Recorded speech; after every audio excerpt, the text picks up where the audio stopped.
नमस्कार दोस्तों, हमारी आज की कहानी है बिन माँ की बच्ची को सास करती थी परेशान। बाद में जो हुआ सब देखकर हैरान रह गए। कहानी पसंद आए तो चैनल को सब्सक्राइब जरूर करें। आज राम बाबू के घर में सुबह से ही बहुत भागम भाग चल रही है। आज राम बाबू की इकलौती बेटी चाहत को लड़के वाले देखने आ रहे हैं। राम बाबू ने अपनी बेटी को बहुत नाजों से पाला है। उसे एक खरोच भी आती है तो वो बेचैन हो जाते हैं। पत्नी के निधन के बाद से उन्होंने अपनी बेटी को माँ और बाप दोनों का प्यार दिया। उसे कभी माँ की कमी महसूस नहीं होने दी। घर वालों ने दूसरी शादी के लिए बोला पर राम बाबू ने इनकार कर दिया।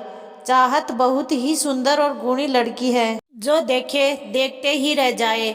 लड़के वाले आते हैं। राम बाबू और उनके घर वाले उनका स्वागत करते हैं। लड़के का नाम रोहित है। वो एक सरकारी अधिकारी है। रोहित के साथ उसके माता पिता आते हैं। रोहित चाहत को देखता है तो देखते ही रह जाता है। रोहित शादी के लिए हाँ कर देता है पर रोहित की माँ सुमन जी बिना माँ की बेटी से शादी नहीं करना चाह रही थी, पर बेटे के सामने कुछ कर ना सकी और फिर धूमधाम से रोहित और चाहत की शादी हो जाती है।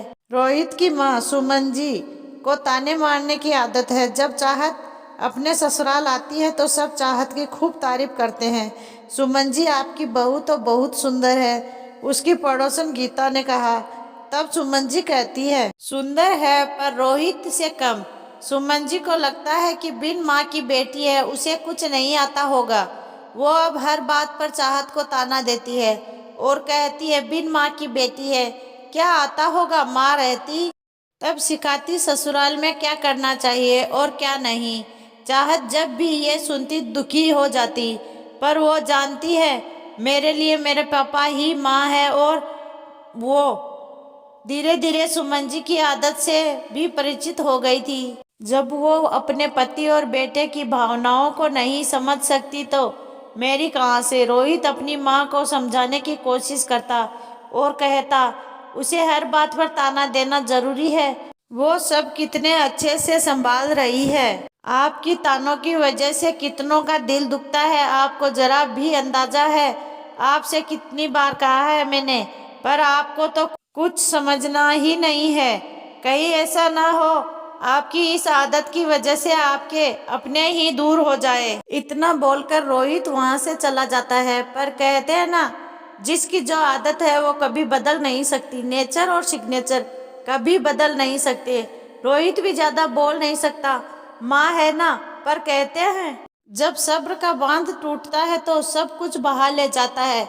और यही सुमन जी के साथ हुआ ये कि आज रोहित की बुआ जी आने वाली है। रोहित अपनी बुआ जी के बहुत करीब है। बुआ जी की जान बसती है रोहित में। वो कुछ समय बाद रोहित बुआ जी को लेकर आता है। बुआ जी सब से मिलकर बहुत खुश होती है। खाना खाने के समय हो जाता है और सब लोग खाने बैठते हैं। खाने में तीखा ज्यादा हो गया और क्या सुमन जी को मौका मिल गया। खाना बनाना भी नहीं आता अच्छे से, ना जाने बाप ने कुछ सिखाया भी है। कहा था मैंने, नहीं करो शादी, बिना माँ की है, कुछ नहीं आता होगा। पर मेरी सुनता कौन है।